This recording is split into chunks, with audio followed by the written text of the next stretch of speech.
Hello friends, कैसे हैं आप सब। उम्मीद करता हूँ बहुत अच्छे होंगे। आज के सेशन में काफ़ी इंपॉर्टेंट आज हम जैसा कि देखेंगे साइंस का पोर्शन को लेके आया हूँ जो एग्जाम के दृष्टिकोण से काफ़ी महत्वपूर्ण है। तो आइए देर ना करते हुए अपने टॉपिक पे चलते हैं। दोस्तों, ये फिजिक्स का क्वेश्चन है। हमारे आसपास का जितना भी पदार्थ है उसी के बारे में हम लोग पढ़ेंगे और एग्जाम में संबंधी कोई भी क्वेश्चन आज नहीं, आप किस प्रकार का डाउट है, आपका एग्जाम संबंध किसी पर दिक्कत नहीं होगी। दोस्तों, आइए इसके बारे में हम लोग ध्यान से चर्चा विशेष करते हैं। तो आइए स्टार्ट करते हैं। तो पदार्थ का परिभाषा सीधी तौर पर यह है कि पदार्थ वह कारक है जो स्थान घेरता है, जिसका द्रव्यमान होता है। इसका मतलब यह हुआ कि हर वह वस्तु जो हमें घेरती है और जिसे हम देख पाते हैं पदार्थ कहलाता है। उदाहरण के तौर पर किताब, पानी, हवा, पेड़ और मनुष्य, ये सभी पदार्थ हैं। इसका अगर हम गुण धर्म की बात करें तो पदार्थ में द्रव्यमान और आयतन दोनों होते हैं। पदार्थ की मुख्य रूप से 3 प्रकार होते हैं: ठोस, द्रव, गैस। जैसा कि आप डेस्कटॉप पर देख पा रहे होंगे अपने स्क्रीन पर, ठोस, द्रव, गैस। इसके अलावा पदार्थ का और 2 अवस्थाएं हैं जिनके बारे में हम आपको बता रहे हैं। चौथी अवस्था प्लाज्मा, 5वीं अवस्था आइंस्टीन बोस करके ईबीसी के नाम से प्रचलित है, बीईसी के नाम से। दोस्तों, पदार्थ को प्रथम अवस्था ठोस अवस्था के बारे में हम लोग आज चर्चा कर रहे हैं।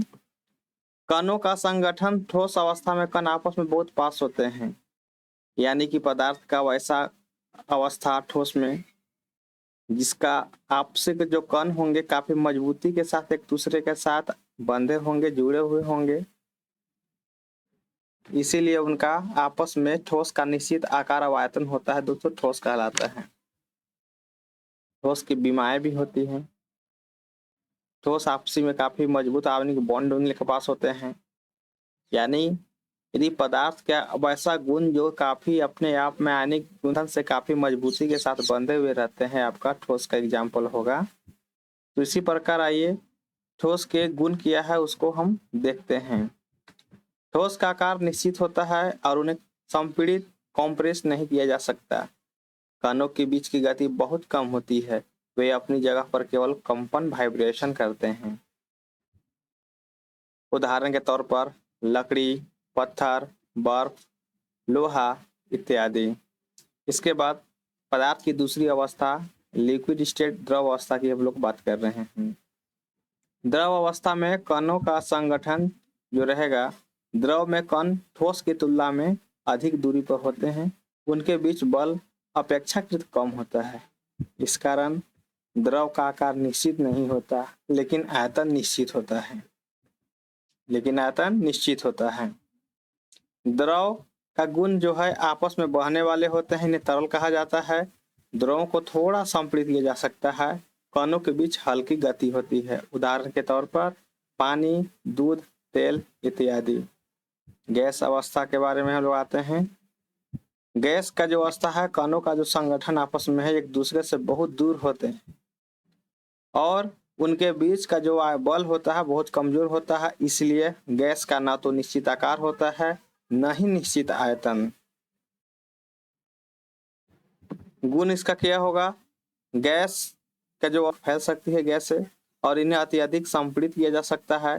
कणों की गति अत्यधिक तेज होती है और वे स्वतंत्र रूप से गति करते हैं। उदाहरण के तौर पर ऑक्सीजन, नाइट्रोजन, हाइड्रोजन, हवा आदि। पदार्थ की अवस्था में परिवर्तन। तापमान और दबाव के प्रभाव में आने पर पदार्थ एक अवस्था से दूसरी अवस्था में परिवर्तित हो सकता है। उदाहरण के लिए, यदि हम बर्फ को गर्म करेंगे तो मुझे द्रव की प्राप्ति होगी। पुनः को गर्म करने पर वह भाप में बदल जाता है। यानी यदि हमारे तापमान और दबाव का इफेक्ट में पदार्थ की अवस्था में परिवर्तन हो सकता है। प्रमुख अवस्थाओं का परिवर्तन में आज देखते हैं। पहला पॉइंट इसका हो जाएगा गलन यानी कि मेल्टिंग। जब हम ठोस को गर्म करते हैं तो वह पिघल कर द्रव के रूप में बदल जाता है। इस प्रक्रिया को गलन या पिघलना कहते हैं। अर्थात जिस गलनांक के बारे में बात कर रहे हैं हम लोग, वह तापमान जिस पर ठोस द्रव में बदलता है वो आपका गलनांक कहलाता है। यानी कोई पदार्थ को यदि हम उसको गला रहे हैं तो जिस तापमान पर वो गल जाएगा पूरी तरह, उसको गलनांक, मेल्टिंग पॉइंट बोलते हैं दोस्तों, गलनांक। उदाहरण के तौर पर बर्फ का पानी में बदलना। उसके बाद वाष्पीकरण। वाष्पीकरण जब हम वो गर्म करेंगे तो वह गैस में बदल जाता है। यह एक धीमी प्रक्रिया है और यह सतह पर ही होता है। उदाहरण के तौर पर पानी का धीरे धीरे भाप में बदलना। आइए तीसरा पॉइंट, उबलना, बॉइलिंग की हम चर्चा कर लेते हैं। जब द्रव को उसके जो बॉइलिंग पॉइंट, उबलनांक तक गर्म किया जाता है तो तेजी से गैस में बदलता है। यह पूरे द्रव के भीतर होता है, न कि केवल सतह पर।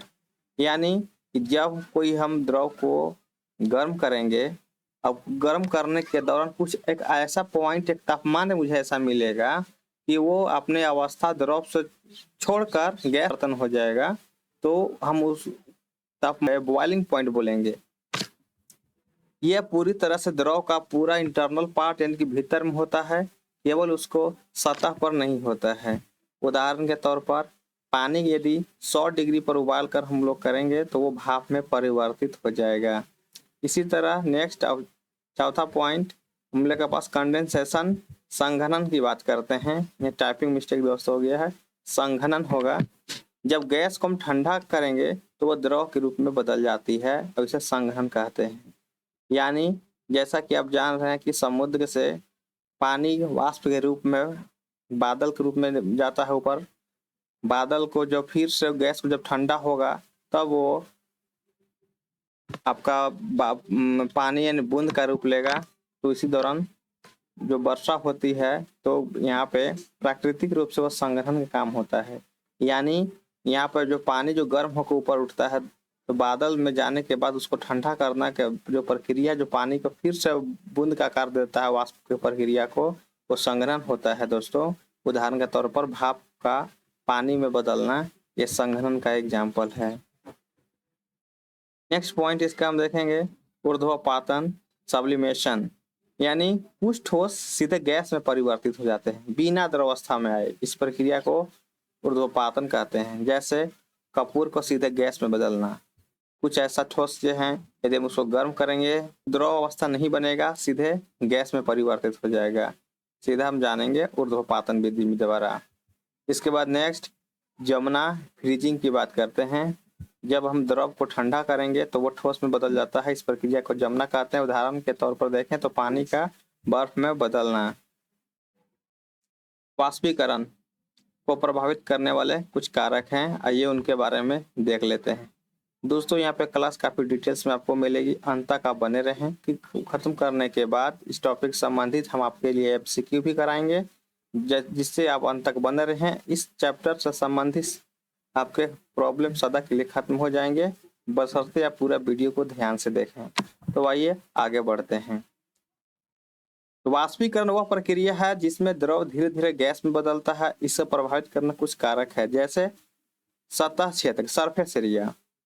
जितना बड़ा क्षेत्र होगा वाष्पीकरण उतना ही अधिक होगा, क्योंकि अधिक कण सतह से वाष्पित हो सकते हैं। जैसे यदि हम किसी गिलास में पानी को रखते हैं और किसी थाली में पानी को रखेंगे तो सूर्य की किरणें पड़ने के दौरान सबसे तेजी से एरिया जिसमें ज्यादा सतह पर फैला हुआ होगा, अर्थात थाली में पानी ज्यादा तेजी से उसका वाष्पित होगा। यानी वाष्पित का जो सतही क्षेत्र है एरिया पर डिपेंड करता है, एरिया का ज्यादा समानुपातिक होता है। उसी प्रकार तापमान के बारे में बात करते हैं। तापमान बढ़ने से कणों की ऊर्जा बढ़ जाती है, जिससे वे तेजी से सतह छोड़कर वाष्पित हो जाते हैं। उदाहरण के तौर पर हम बात करें तो गर्मी के मौसम में पानी जल्दी सूख जाते हैं। ये उसका बाहरी वाष्पीकरण में तापमान का क्या इफेक्ट होता है, उसका प्रभाव देखने को मिलता है। वायु वेग के बारे में देख लेते हैं। विंड स्पीड, हवा की गति अधिक होने पर वाष्पित कण हवा में तेजी से मिल जाते हैं।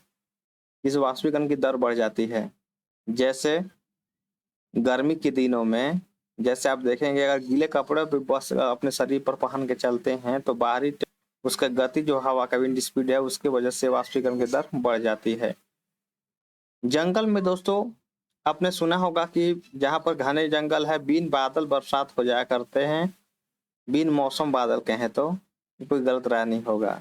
वहाँ पे ये वाष्पीकरण की प्रक्रिया के द्वारा ही है, क्योंकि पेड़ों के द्वारा जो पेड़ों पर बूंद ओस के रूप में रहते हैं, जिसे आमतौर पर हम लोग शीत बोलते हैं, वो पेड़ों पर जमा हो जाते हैं। जब बहुत सारे पेड़ अपना अवशोषित करके अपने वाष्पीकरण के प्रक्रिया सूर्य द्वारा उस बूंद को जब अवशोषित किया जाता है तो एक तरह से वाष्पीकरण की प्रक्रिया क्रम में आंशिक बादल के रूप ले लेते हैं, जिनसे जहाँ पे घने इलाके हैं, ज्यादा बहुत घना जंगल है, वहां पे हल्का फुल्का बारिश हमें देखने को मिलती है। तो ये सब वाष्पीकरण को प्रभावित करने वाले कारक थे। इसके बाद ह्यूमिडिटी आर्द्रता की बात करते हैं। जब वायुमंडल में जल वाष्प काफी अधिक होता है तो वाष्पीकरण की दर कम हो जाती है, इसे आर्द्रता कहते हैं।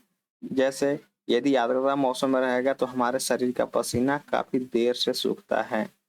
तो इसके बाद इंपॉर्टेंट फैक्ट है गुप्त ऊष्मा, लेटेंट हीट के बारे में हम लोग जान लेते हैं। परिभाषा, वह ऊष्मा जो पदार्थ की अवस्था को बदले बिना उसे गर्म में ठंडा करती है। पदार्थ की अवस्था को ज्यों का त्यों बनाए रखेगा और उसे गर्म में ठंडा कर देगा, उसे गुप्त ऊष्मा कहते हैं। यह ऊष्मा पदार्थ के कणों के बीच बल को कमजोर या मजबूत करते हैं। गुप्त ऊष्मा के कुछ प्रकार के बारे में देख लेते हैं। जैसे गुप्त गलन ऊष्मा, ठोस से द्रव में परिवर्तित होने के दौरान ली जाने वाली ऊष्मा, जिसमें आपका ठोस से द्रव का परिवर्तित हो जाएगा।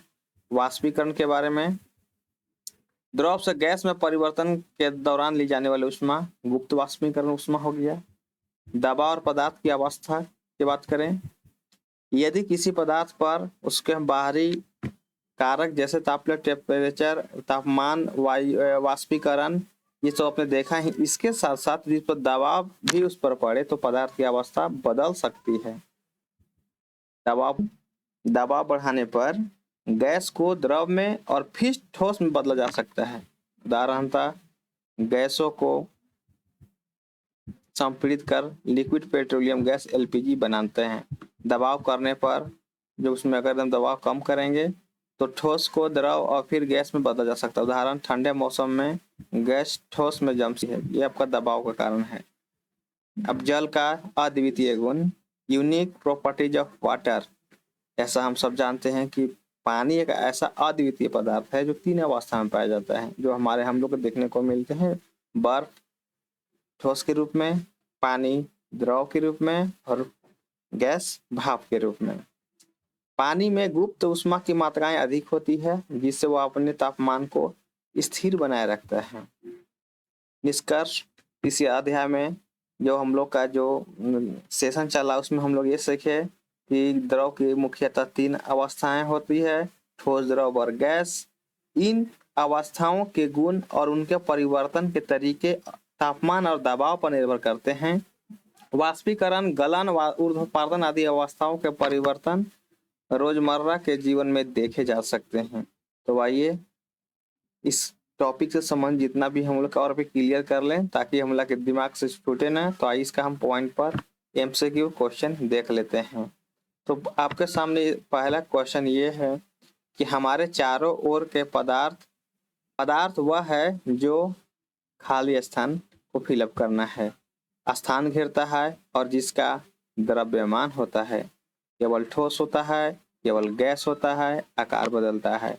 तो दोस्तों हमने पहले पदार्थ वह है जो स्थान भी घेरता है और जिसका द्रव्यमान भी होता है, यानी इस क्वेश्चन का पहला ऑप्शन ए ऑप्शन सही हो जाएंगे। नेक्स्ट दूसरा क्वेश्चन पे बात करते हैं।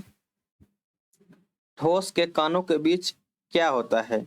अधिक बल, कम बल, कोई बल नहीं, कणों की स्वतंत्र गति। तो ठोस जो कण होते हैं उनके बीच आपसी आयनिक बॉन्ड काफी मजबूत होते हैं, उनके बीच का गैप काफी कम होता है, जिस कारण बाकी पदार्थ के अवस्था से काफी मजबूत होते हैं, यानी ठोस के कणों का बीच अधिक बल होता है दोस्तों।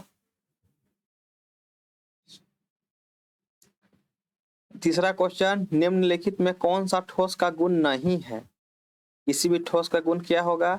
निश्चित आकार होगा, निश्चित आयतन होगा, संपीड्य होगा, कठोरता होगा। तो ठोस का गुण इसमें सवाल में बोला है नहीं है, यानी कि तो जैसा कि हम लोग जानते हैं कि ठोस में क्या क्या होता है, निश्चित आकार भी होते हैं, निश्चित आयतन भी होता है, संपीड़ित नहीं होता है, कठोरता होता है। यानी संपीड़ित जो है वो गैस में होता है, हल्का फुल्का द्रव में होता है, ठोस में संपीड़ित नहीं, बिल्कुल नहीं होता है दोस्तों। इसका ऑप्शन सी हो जाएगा, ठोस में आपका ये गुण नहीं पाया जाता है, संपीड़ितता का गुण। अगला क्वेश्चन देख लेते हैं हम लोग। नेक्स्ट क्वेश्चन आपका स्क्रीन पर ये है, द्रव के कण होते हैं, क्या होते हैं? पास पास होते हैं, स्वतंत्र रूप से चलते हैं, दूर दूर होते हैं, किसी गति में नहीं होते। तो द्रव का कण जो आपका दोस्तों ये कैसे होते हैं? दूर दूर होते हैं। पास पास होंगे तो ठोस का गुण बताएंगे, स्वतंत्र रूप से चलेंगे तो गैसीय रूप में आ जाएंगे, दूर दूर होते हैं तो इसका ऑप्शन दूर दूर होते हैं। गैस का जो कण दूर दूर अवस्था में होते हैं। पांचवा क्वेश्चन, गैसों के कणों के बीच कैसा होता है? बहुत कम दूरी, बहुत अधिक दूरी, कोई दूरी नहीं, कुछ दूरी। तो गैसीय अवस्था में कणों के बीच का दूरी काफी अधिक पाया जाता है, काफी अधिक।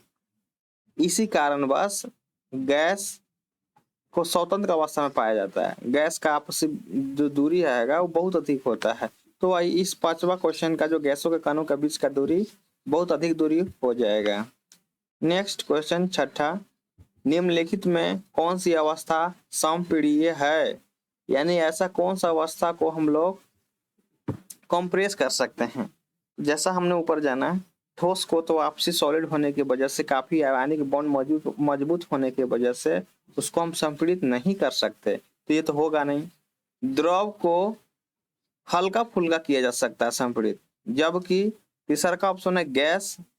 गैस को संपीड़ित करने के बाद ही हम लोग उसका अवस्था में चेंज करते हैं, सिलेंडर में भरते हैं, जो सीएनजी का नाम आपने सुना होगा, कंप्रेस्ड गैस जो होता है, एलपीजी लिक्विड पेट्रोलियम गैस, उस सब आपको कंप्रेस करने के बाद ही, दबाव करने के बाद ही उसमें भरा जाता है। यानी गैसीय का पदार्थ में आपका संपीड़िय पाया जाता है। नेक्स्ट, वाष्पीकरण की प्रक्रिया क्या है? तो धीमी है, तेजी से होने वाली है, ठोस से द्रव में परिवर्तन केवल ठंड में होती है। तो वाष्पीकरण की प्रक्रिया धीमी होती है। सूर्य की किरण या किसी चीज को हम लोग गर्म करेंगे तो उस दौरान अपनी अवस्था को छोड़कर दूसरी अवस्था में जाएगा, जैसे ठोस के रूप में परिवर्तन, उसको वाष्पीकरण बोलेंगे। तो जो प्रक्रिया होती है काफी धीमी होती है। तो 7 नंबर क्वेश्चन का आंसर हो जाएगा काफी धीमी। तो नेक्स्ट क्वेश्चन, ठोस से द्रव में बदलने की प्रक्रिया को क्या कहते हैं? ठोस से द्रव में बदलने की प्रक्रिया को गलन बोलते हैं। कहें तो मेल्टिंग यहाँ पे हो जाएगा दोस्तों। ऊर्ध्वपातन की चीज को हम गर्म करेंगे तब वो आपका ठोस को गैस में चेंज करेगा, और जमना जो हुआ किसी द्रव को ठोस में करेंगे तो जमना होगा, जबकि भाप को आपका द्रव में चेंज करेंगे गैस को तो संघनन होगा। यानी हमको क्या करना है? ठोस से द्रव में बदलना है। तो हम किस चीज को पिघलाएंगे, पिघलना, वही चीज का गलन बोलेंगे, तो ही हमारा वो देखने को मिलेगा। तो 8वां का ऑप्शन बी हो जाएगा। नेक्स्ट, यदि ऊर्ध्वपातन में ठोस सीधे खाली डैश में बदलता है तो ऊर्ध्वपातन द्वारा क्या होता है? ऊर्ध्वपातन में ठोस सीधे आपका गैस में बदलता है ऊर्ध्वपातन विधि द्वारा। तो इसका ऑप्शन 9 का ए हो जाएगा। नेक्स्ट क्वेश्चन हम लोग देखते हैं, निम्नलिखित में से कौन सा वाष्पीकरण को प्रभावित नहीं करता है? क्या हो जाएगा? सतह क्षेत्र प्रभावित करता है? हाँ करता है। जितना ज्यादा सतह क्षेत्र होगा उतना ज्यादा वाष्पीकरण होगा, ये तो होगा नहीं। तापमान करता है, आर्द्रता करता है, द्रव की मात्रा इससे मतलब नहीं है। यानी इस क्वेश्चन का डी ऑप्शन ऐसा है जो वाष्पीकरण के कारक को प्रभावित नहीं करेगा, बाकी तीनों आपका ऊपर से ABC करेगा। तो आइए 11 नंबर क्वेश्चन की देखते हैं। वायु में नमी की मात्रा को क्या कहते हैं? आर्द्रता, ह्यूमिडिटी। जब हमारा वायु में नमी की मात्रा बढ़ जाएगा दोस्तों तो उसको हम आर्द्रता बोलेंगे। नेक्स्ट क्वेश्चन 11 के बाद 12 नंबर देखते हैं। वाष्पीकरण की दर खाली स्पेस से बढ़ती है। यदि हम तापमान बढ़ाएंगे, हवा की गति कम करेंगे, सतह क्षेत्र कम होगा आर्द्रता अधिक होने से। तो वाष्पीकरण की दर हमको बढ़ाने के लिए तापमान बढ़ाने की आवश्यकता पड़ेगी, तभी आपका बढ़ेगा। तो 12 का ऑप्शन नंबर ए हो जाएगा। 13 को गैस को क्या किया जा सकता है? संपीड़ित किया जा सकता है। सही जवाब। ठंडा किया जा सकता है, गैस को ठंडा किया जा सकता है। ऊर्ध्वपातित किया जा सकता है, किया जा सकता है। डी किया जा सकता है, किया जा सकता है। तो ऑप्शन जो सवाल नंबर 13 का था कि गैस को संपीड़ित किया जा सकता है, कंप्रेस। 14 ठोस अवस्था में कणों की गति कैसा होता है? अत्यधिक तेज होगा, हल्की कंपन होगा, कोई गति नहीं, स्वतंत्र गति। तो इसको ध्यान से मैंने आपको जो बताया, तो ठोस अवस्था में कणों की गति काफी कम होता है, ना के बराबर। अत्यधिक तेज तो होगा नहीं, हल्की कंपन देखने को नहीं होगा, कोई गति नहीं, स्वतंत्र गति। यानी माइनर, अगर इसके एक्सेप्शन की बात करें तो हल्की कंपन होगा। इसका सही आंसर आपका बी होगा। नेक्स्ट, जब हम पानी भाप में बदलता है तो इसे क्या कहते हैं? पानी को यदि हम गर्म करेंगे, पानी को गर्म करते हैं, जब पानी को भाप में बदलते तो उसे क्या कहते हैं? तो भाप में पानी को बदलने की प्रक्रिया को वाष्पीकरण कहते हैं, वाष्पीकरण। नेक्स्ट क्वेश्चन, संघनन प्रक्रिया में खाली स्थान गैस में बदल जाती है। तो संघनन प्रक्रिया में आपका द्रव जो है ये तो होगा नहीं, ठोस होगा नहीं। संघनन प्रक्रिया तो डायरेक्ट आपका शुरू में गैस जो है ठोस प्रक्रिया में। 16 ये देखते हैं। नेक्स्ट क्वेश्चन, संघनन प्रक्रिया में क्या होता है? 16 नंबर क्वेश्चन, संघनन प्रक्रिया में खाली स्पेस गैस में बदलती है, क्या द्रव जो है गैस में बदल जाता है दोस्तों। नेक्स्ट 17 नंबर क्वेश्चन, कौन सा परिवर्तन भौतिक है? लोहे का जंगना, बर्फ का पिघलना, लकड़ी का जलना, कागज का जलना। लगना, बर्फ, लकड़ी का जलना, कागज का जलना, ये सब रासायनिक परिवर्तन है, जबकि बर्फ का पिघलना भौतिक परिवर्तन है। तो 17 नंबर क्वेश्चन का आंसर बर्फ का पिघलना हो जाएगा। 18 नंबर क्वेश्चन देखिए, गैसों की गति कैसे होती है? तेज और स्वतंत्र, धीमी और नियंत्रण, धीमी और संगठित, स्थिर। तो गैस के कण आपस में कभी स्वतंत्र होते हैं, काफी तेजी से होता है। तो 18 नंबर क्वेश्चन का आंसर ए हो जाएगा। 19 नंबर, ठोस से द्रव में परिवर्तन करने के लिए आवश्यक तापमान को क्या कहते हैं? मुझे ठोस से द्रव में यानी कि उसको पिघलाना है, पिघलाएंगे यानी गलनांक हो जाएगा दोस्तों इसका। उबलनांक तो उसको गर्म करने के बाद कितना मेल्टिंग पॉइंट है, ठीक है, गलनांक बोलते हैं, कितना पे जाकर क्लियर हो रहा है। तो इसका option number B, option number B हो जाएगा। 20 क्या, बर्फ के पिघलने के दौरान कौन सा तापमान स्थिर रहता है? तो बर्फ में पिघलने के दौरान आपका 0 डिग्री जो है स्थिर रहेगा। नेक्स्ट क्वेश्चन, कौन सी प्रक्रिया द्रव को ठोस में बदलती है? द्रव को यदि हम ठोस में जमाना है तो जमना ही विधि द्वारा वो बनेगा। नेक्स्ट क्वेश्चन, पदार्थ के किन अवस्थाओं के बीच ऊर्ध्वपातन होते हैं? ऊर्ध्वपातन करना है मुझे, तो ठोस और गैस, ठोस और द्रव, द्रव और गैस, गैस और प्लाज्मा। तो पदार्थ का आप ऊर्ध्वपातन विधि में सबसे पहले देखेंगे चीज को हम यदि गर्म करेंगे तो भाप में लेगा, तो ठोस रहेगा तो आपको गैस बनेगा। तो ठोस और गैस के बारे में कौन सा बात यहाँ पे कहा गया है? Option number A. तो 22 का ऑप्शन नंबर जो हो जाएगा से ए हो जाएगा।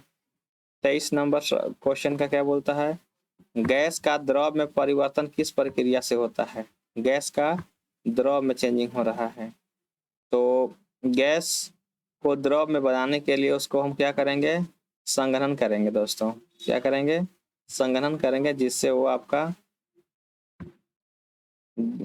गैस से द्रव में चेंजिंग हो जाएगा। इसका ऑप्शन नंबर ए, यानी इसका ए। 24 निम्न कौन सा पदार्थ उत्पादित हो सकता है? कपूर इसका राइट हो जाएगा, जैसे कि डायरेक्ट आपका क्वेश्चन जो पढ़ाया था मैंने ऊपर ही का, ऐसा ही है। नेक्स्ट 25 निम्नलिखित में से कौन सा उबलनांक को दर्शाता है? 100 डिग्री उबलनांक पॉइंट है, जो आपका इस चीज को गर्म करेंगे उसको 100 डिग्री के बारे में बताया गया है। नेक्स्ट क्वेश्चन, ठोस को गैस में परिवर्तित करने की प्रक्रिया क्या कहलाती है? जो आपका ठोस जो होगा हम गैस में चेंजिंग करेंगे, तो ठोस को गैस में जब परिवर्तन तो उसको हम दोस्तों बोलेंगे ऊर्ध्वपातन विधि द्वारा, ऊर्ध्वपातन। ठीक है, इसका आप ऑप्शन से भी पकड़ सकते थे। ठोस को गैस में हमको चेंज करते गलाएंगे तो आएगा नहीं, गलने के बाद उसका तो द्रव अवस्था मिलेगा, जमने सिस्टम तो आपका सीधा होगा ही नहीं। ऊर्ध्वपातन विधि द्वारा जो है किसी को जब भी हम करेंगे पदार्थ को ही ठोस को, तो क्या बदलेगा? ऊर्ध्वपातन विधि में बदलेगा, तो गैस मिलेगा मुझे। तो नेक्स्ट क्वेश्चन आइए, कौन सी अवस्था में कणों का गति ऊर्जा अधिक होता है? तो गैस का जो है आपस में काफी फ्री रूप से स्वतंत्र रूप से पाए जाते हैं और उनका आपसी गति काफी तेज होता है, गति ज्यादा होता है। तो 27 नंबर का ऑप्शन नंबर सी हो जाएगा। 28 नंबर क्वेश्चन, द्रव से ठोस में परिवर्तित होने पर ऊर्जा क्या होता है? द्रव से भी हम ठोस करेंगे तो उसका ऊर्जा क्या होगा? छोड़ देगा, क्योंकि द्रव में तो बहुत ज्यादा ऊर्जा होगा और ठोस में आएगा तो कम हो जाएगा, छोड़ेगा वो। 29 नंबर क्वेश्चन देख लेते हैं, गैस के कण आपस में कैसा होते हैं? गैस का कण आपस में स्वतंत्र होते हैं। नेक्स्ट क्वेश्चन, गुप्त वाष्प ऊष्मा का क्या मतलब है? द्रव से गैस में परिवर्तन के दौरान ली गई ऊष्मा, ठोस से द्रव में परिवर्तन के दौरान ली गई ऊष्मा। सी ऑप्शन हो जाएगा आपका, ठोस से गैस में परिवर्तन के दौरान ली गई ऊष्मा, द्रव से ठोस में परिवर्तन के दौरान ली गई ऊष्मा। तो इस क्वेश्चन का आपका ऑप्शन हो जाएगा ऑप्शन नंबर ए। यदि हम द्रव से गैस में परिवर्तन करेंगे तो गुप्त वाष्पन ऊष्मा का एग्जाम्पल बनेगा। तो कैसा लगा सेशन दोस्तों, इसके बारे में मुझे बताइए।